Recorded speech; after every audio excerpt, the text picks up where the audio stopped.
आता विधानसभेचे वारे जे आहेत संपूर्ण महाराष्ट्रामध्ये वाहू लागलेले आहेत। आज आपण आहोत कुडाळमध्ये, या ठिकाणी सावंतवाडी या ठिकाणी आपण आहोत आणि सावंतवाडी विधानसभेमध्ये जी आहे ती दीपक केसरकर यांनी आजच उमेदवारी अर्ज जो आहे तो भरलेला आहे। त्यांच्याकडून जाणून घेऊया कशा प्रकारे येणाऱ्या विधानसभेमध्ये तयारी त्यांची सुरू झालेली आहे आणि कशा प्रकारे विरोधकांना ते मात देणार आहेत। सर काय सांगाल, कशी तुमची तयारी सुरू झालेली आहे आणि कसं विरोधकांना? तयारी कधी निवडणुकीसाठी नसते। सर्वसामान्य लोकांसाठी ज्या मी वेगवेगळ्या योजना राबवलेल्या आहेत महाराष्ट्रामधल्या कुठल्याही विधानसभा मतदारसंघामध्ये एवढ्या योजना नाही। शेतकऱ्यांसाठी आहेत, बागायतदारांसाठी आहेत, महिलांसाठी आहेत, मच्छीमारांसाठी आहेत। त्याच्यासाठी 2 स्कीम मी स्वतः तयार केल्या। त्यातल्या एकाला थांबा ते बांधा असं म्हणतात, दुसऱ्याला सिंधुरत्न असं म्हणतात। आतापर्यंत कधी हळदीचं पीक कोकणामध्ये झालेलं नव्हतं, पहिल्यांदा हळद इथं पिकायला लागली। त्या ठिकाणी टसर सिल्क तयार व्हायला लागलं। वेगवेगळ्या पद्धतीने लोकांमध्ये रोजगार निर्माण करत असताना जी स्कीम मी महाराष्ट्रासाठी आणली, ज्याच्यामधून जर्मनीला आम्ही मुलं पाठवतो, आज पहिली 1400 मुलं ही माझ्या मतदारसंघातून आणि शेजारच्या मतदारसंघातून त्या ठिकाणी गेलेली आहे। आणि त्यांना मुलांना पगार किती असतो तर 20,000 ज्या मुलाला इथं पगार आहे त्याला 3 लाख रुपये पगार असतो। त्याचं आयुष्य बदलून जातं। अशी किमान 10,000 मुलं तरी माझ्या मतदारसंघातून जर्मनीला जावी अशी अपेक्षा, कारण एकंदर आमचं टार्गेट पहिल्या टप्प्यामध्ये 10,000, दुसऱ्या टप्प्यामध्ये 1 लाख आणि तिसऱ्या टप्प्यामध्ये 4 लाखाचं आहे। आणि खूप मोठं काम आहे, आतापर्यंत हे कधी घडलं नाही। आम्ही ऑर्गॅनिक एग्स तयार करतो। आमचं एक अंड हे 10 रुपयाला विकलं जातं आणि इतरांच्या त्याच्यामध्ये 5 ते 6 रुपयाला विकलं जातं। हा फरक आहे। आणि मग ज्यावेळेला महिलांना हा रोजगार मिळतो त्याला त्यांना आनंद होतो। आम्ही सोयीच्या योजना राबवतो, आम्ही मच्छीमारांसाठी योजना राबवतो, आपण केक स्विचिंगच्या योजना राबवतो। आणि हे सगळं करत असताना पर्यटन जिल्हा आहे, जो 150 कुटुंबांना त्यांच्या स्वतःच्या मार्केटचे हॉटेल्स तयार करून दिलेले आहेत। त्याच्यामध्ये 4 रूम्स असतात, एक रेस्टॉरंट असतं, आंतरराष्ट्रीय दर्जाचंही असतं। आणि जर्मनीने नवीन टेक्नॉलॉजी आणली, ज्याच्यामध्ये 7 दिवसामध्ये एक हॉटेलचा प्रकल्प उभा राहतो। हे पूर्वी कधी घडलेलं नाही। आज तिलारीच्या अम्युजमेंट पार्कचं टेंडर निघालेलं आहे। पाणबुडीची युती मागच्या आघाडीच्या शासनामध्ये पेंडिंग राहिली, त्याचं टेंडर निघालेलं आहे। अनेक गोष्टी घडत आहेत। आज फिशिंग विलेजचं टेंडर निघालेलं आहे, जे पहिलं फिशिंग विलेज असेल असं मी माहिंदला करून दाखवलं मुंबईला। आज तिथं रांग असते लोकांची। मला जी जबाबदारी मिळते ती मी सक्षमपणे पार पाडतो, परंतु या सगळ्या ह्याच्यामध्ये मला माझ्या मतदारसंघात येता येत नाही, ह्याचं वाईट वाटतं। माझ्या मतदारसंघातील लोकांचं असं असतं की एकदा तरी आम्हाला भेटून चला, त्यांना सगळी कामं त्यांची होत असतात। शेकडोच्या प्रमाणात जे आहे ती गर्दी पाहायला मिळाली। खुद्द राणेसाहेब पण या ठिकाणी आले होते। त्याचबरोबर त्यांनी म्हटलं की समोरचा जो आहे विरोधक सक्षम पण नाही आहे। विरोधकांबद्दल काय बोला, कारण विकासाचे बरेच प्रश्न जे आहेत ते समोर येतात सतत। विकासाचे प्रश्न त्यांना काय माहिती, मी केलेल्या कामाचे जाऊन नारळ फोडणं एवढंच त्यांचं काम असतं। दुःखाचं श्रेय घेणं, याच्या पलीकडे त्यांनी आयुष्यामध्ये काही केलंच नाही। ज्या पदावर राणेसाहेबांनी त्यांना बसवलं, त्यांना जिल्हा परिषद अध्यक्ष केलं, लगेच दुसऱ्याच वर्षी जिल्हा परिषद हरले, त्यांना जिल्हा बँकेचं अध्यक्ष केलं, जिल्हा बँकेची इलेक्शन हरले। माझ्याबरोबर विनाकारण येऊन माझ्या मतदारसंघात दर केबल येऊन पडतात आणि मग माझा द्वेष करतात। माझा काय दोष आहे? तुम्ही तुमच्या गावामध्ये जा, तिथे इलेक्शन लढवा। इथले लोक तुमच्यासारख्या प्रवृत्तीला थारा देणार नाही।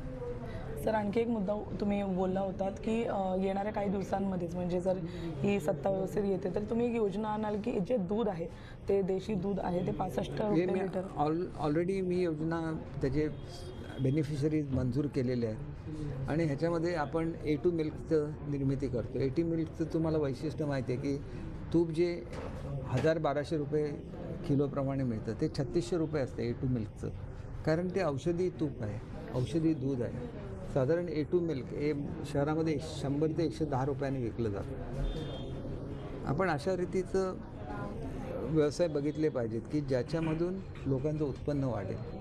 आणि म्हणून मी जसं तुम्हाला अंड्याचं उदाहरण दिलं, ऑर्गॅनिक एक 10 रुपयाला विकलं जातं, तशाच तऱ्हेचं आम्ही ऑर्गॅनिक हनी तयार करतो आहे। वेगवेगळ्या अनेक भागामध्ये आम्ही काम करतो आहे आणि ह्याच्यामुळे महिलांना मोठ्या प्रमाणात रोजगार निर्माण होतो आहे। आमच्याकडे हळदीचं उत्पन्न कधीच होत नव्हतं, आज हळदीचं उत्पन्न व्हायला सुरुवात झालं। टसर सिल्क कधीच होत नव्हतं, टसर सिल्क व्हायला सुरुवात झाली। जर तुम्ही नारळापासून निरा काढली, 350 रुपये किलोने ती साखर विकली जाते। हे सगळे प्रयोग मी सुरू केलेले आहेत। अम्युजमेंट पार्क सुरू केलं, वेगवेगळ्याला फळ संशोधन केंद्र आहे, तिथं कृषी पर्यटनाचं केलं। सावंतवाडीमध्ये आपण जे हँडीक्राफ्ट असतं त्याच्यावर बेसिसवर हँडीक्राफ्ट विलेज तयार केलं, हेल्थ पार्क तयार केलेलं आहे. मी फ्युचरकडे बघतो. तर आजचं 25 वर्ष रखडलेला प्रोजेक्ट होता, मी सुरू केला. हे करत असताना 60 कोटी रुपये एक्स्ट्रा पेमेंट शेतकऱ्यांना द्यायला लावलं. शेतकऱ्यांचा विचार केला पाहिजे. पहिलं 5 स्टार हॉटेल आज आरवलीला तयार झालेलं आहे. आज विकासाची गंगा सिंधुदुर्गला पोचलेली आहे, पण याची फळं लोकांपर्यंत पोचवली पाहिजेत. आज मी 150 छोटी हॉटेल्स मंजूर केली. सर पहिली प्रायोरिटी काय असेल जिंकल्यानंतर? पहिली प्रायोरिटी सावंतवाडी. मला तर असं वाटतं सावंतवाडीला तर मी सगळंच दिलं आहे. 50 कोटीची पाणी पुरवठ्याची योजना दिली आहे, योगा सेंटर दिलं आहे, मटन मार्केट दिलं आहे. त्याच्यानंतर डिसेंट्रलाइज सिवेज ट्रीटमेंटचं पहिलं सावंतवाडी हे महाराष्ट्रातलं पहिलं गाव ठरणार आहे. बेंगुर्ल्याला नवीन पाणी पुरवठा योजना दिली, सावंतवाडीला 50 कोटीची पाणी पुरवठा योजना दिली. अनेक प्रकल्प दिलेले आहेत. त्याच्यामधून क्रीडा संकुलं दिली आहेत प्रत्येक तालुक्याला, पंचायत समितीच्या इमारती दिल्या, नगरपालिकांना नवीन इमारती दिलेल्या आहेत. दोडामार्गसारख्या ठिकाणी नगरपालिकेला इमारत नव्हती, ती नवीन दिलेली आहे.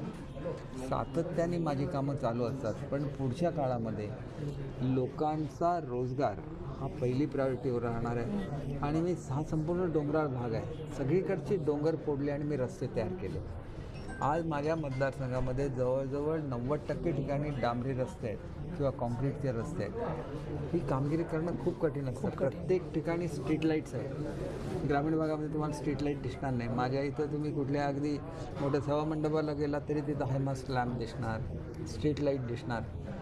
शेवटी हे करायला लोकांबद्दल प्रेम लागतं. प्रत्येकाला जाऊन मी हे केलं हे म्हणण्यामध्ये काय अर्थ आहे? बरोबर. लोकांना माहिती असतं करणारा कोण आहे तो, आणि त्याच्यावर प्रेमही करतात. त्यांचं एकच माझ्याबद्दल कंप्लेंट असते की मला एवढा वेळ नसतो की मी प्रत्येक गावामध्ये जाईल.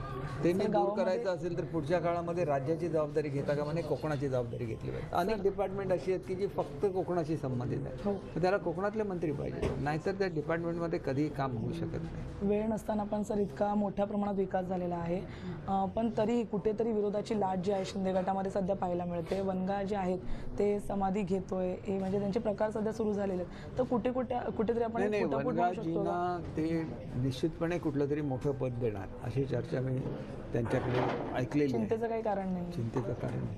वनगाने विश्वास ठेवावा. आता बघा, भावनाताई 4 वेळा खासदार होत्या, त्यांना तिकीट नाही मिळालं, त्यांना MLC केलं की नाही? अगदी. तर वनगाजींना थोडंच बाजूला ठेवणार आहेत.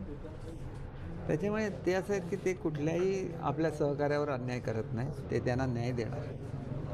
सर आता नुकतेच आपण स्टेज शेअर केला खूप मोठ्या नेत्यांसोबत, जवळपास पितापुत्र जे आहेत, एक राजघराणाच तुमच्यासोबत देखील आहे. एक शेवटचा प्रश्न घेईन की आता विजयाकडे चालत असताना सगळ्यात कठीण असं काय वाटतंय कार्य? नाही, कमी वेळामध्ये. कारण काय आहे की दिवाळीच्या निमित्ताने 4 दिवस तर तुम्ही कुठे फिरू शकता. अगदी. आणि त्याच्यामुळे त्याच्यानंतर राहिलेला पिरियड फार कमी आहे. अशा वेळेला मला लोकांना एकच विनंती करायची, कोकणातली लोक पटकन एकत्र जमत नाही, तुम्ही गावामध्ये एकत्र थांबा. मला त्या निमित्ताने गावातल्या अडचणी समजून घेता येतात, त्याच्यावर इलाज करता येतो, आणि पुढच्या काळामधला गावाचा जो विकासाचा आराखडा आहे तो सुद्धा माझ्या डोक्यामध्ये तयार होतो, आणि ते मी नेहमी करून दाखवलेलं आहे, पुढे करून दाखवलं. धन्यवाद सर. थँक्यू. आपले आभार. जय महाराष्ट्र. सिम्प्लिसिटीचं म्हणजेच अगदी सामान्य असे व्यक्ती आणि सामान्याचे नेता जे लोकांमध्ये एकदम मिळून मिसळून राहतात, त्यांच्याशी आता आपण संवाद साधला. दीपकभाई केसरकर आजच त्यांनी उमेदवारी अर्ज भरला आहे, तशीच लोकांकडे विनंती देखील केली आहे, एकत्र जमा, एकमेकांची काळजी घ्या. त्याचबरोबर